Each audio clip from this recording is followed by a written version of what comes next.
There's a couple different kinds of pita that we eat all the time in Israel. Laffa is a big one, similar to naan that's cooked on the side of a taboon, which is like a beehive oven that used to be actually made with manure. Could you imagine scooping up manure to build an oven to cook bread in which you're supposed to eat after?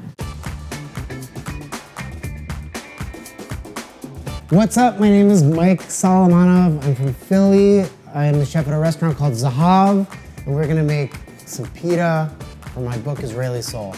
All right, so this is a really, really simple recipe. So you can use essentially just one piece of equipment. We're gonna go flour, we're gonna go sugar, dry yeast, water, and let's make sure this is warm. You guys ever bully people in summer camp? And when they're sleeping, you put their hand in warm water so they piss their bed? It's gotta be that temperature, okay? I was that fucking kid, you assholes. I was the bedwetter in summer camp. You're all guilty. We're gonna put in some oil. We're gonna add the salt at the very, very end just because we don't wanna kill the yeast, right? Salt kills yeast. So let's just buzz this for 1 second.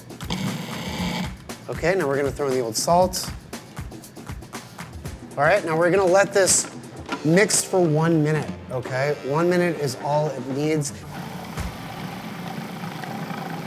So we've got our dough, which looks amazing. Notice, just 1 minute. Again, this is, I know everybody is scared about baking, but try this a couple times, you're gonna be a pita master, I know it.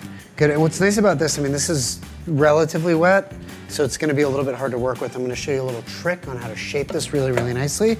But this sort of wet dough means tender bread. So you want the sticky, icky, gooey. If you've got a partner or a child that you have resentment towards, you can wipe this in their hair. All right, if this is going in the fridge and you want to ferment this slowly, just use some plastic wrap. Don't put it directly on top of the dough itself, just kind of put it around the bowl. We're gonna make sure that our oven is on 500 degrees. We're gonna put this away.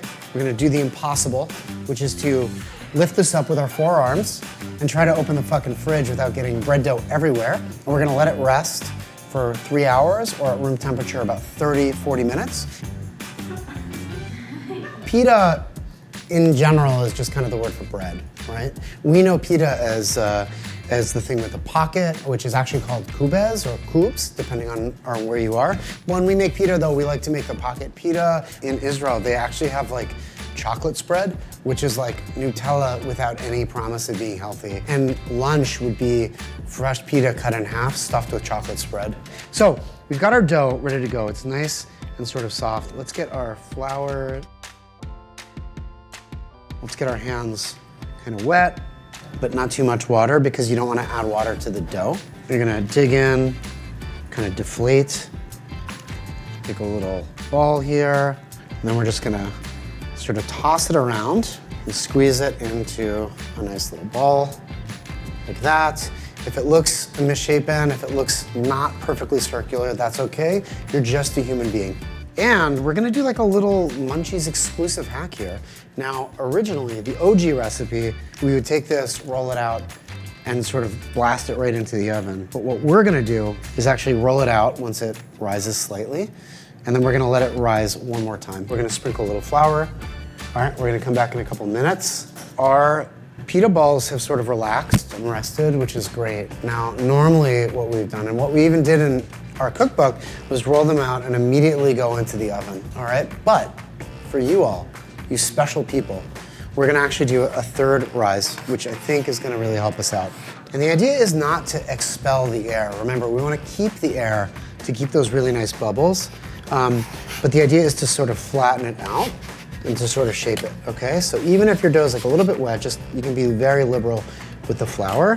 Just kind of shape it, okay? Just very lightly shape it. If it's a little sticky, just add some more flour, no big deal. We're gonna let these relax and sort of temper. When it's this soft, we could probably go 5 to 6 minutes. If it's a little bit firmer and feels almost like denser pizza dough, you can let it go for another 10 or 15 minutes till the dough is soft, and that is gonna give us nice bubbles and nooks and cranny for a pita. All right, guys, so our oven is at 500 degrees. It is hot, it's hot.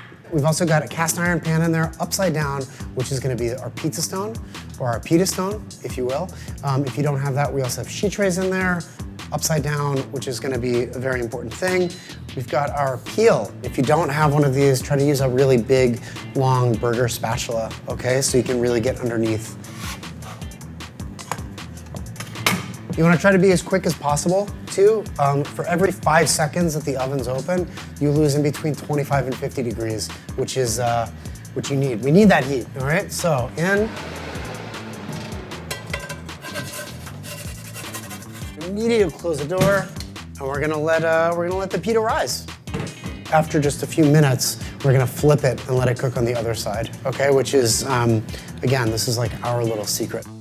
So it's been about 2 minutes or so. We're gonna give it a little flip, all right? In and out.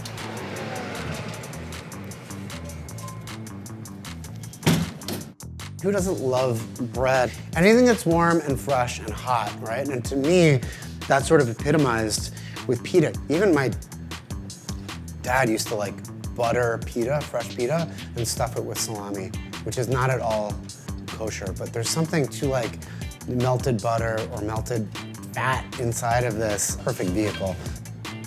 Okay, you want it to feel a little hollow, which it does. It's gonna be good. Pita's out. Pita is resting right now. We're gonna swoosh our hummus. Let's do a little.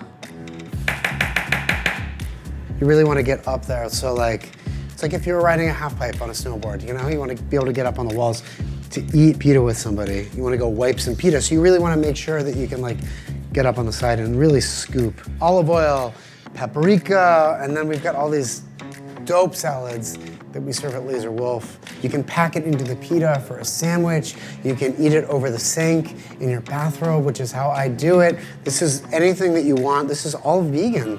All right, so let's rip this open. All right, so this is hot, and this is fresh, and this is fluffy, okay? And this is pliable, and this has got the nooks and the crannies, so we can do that.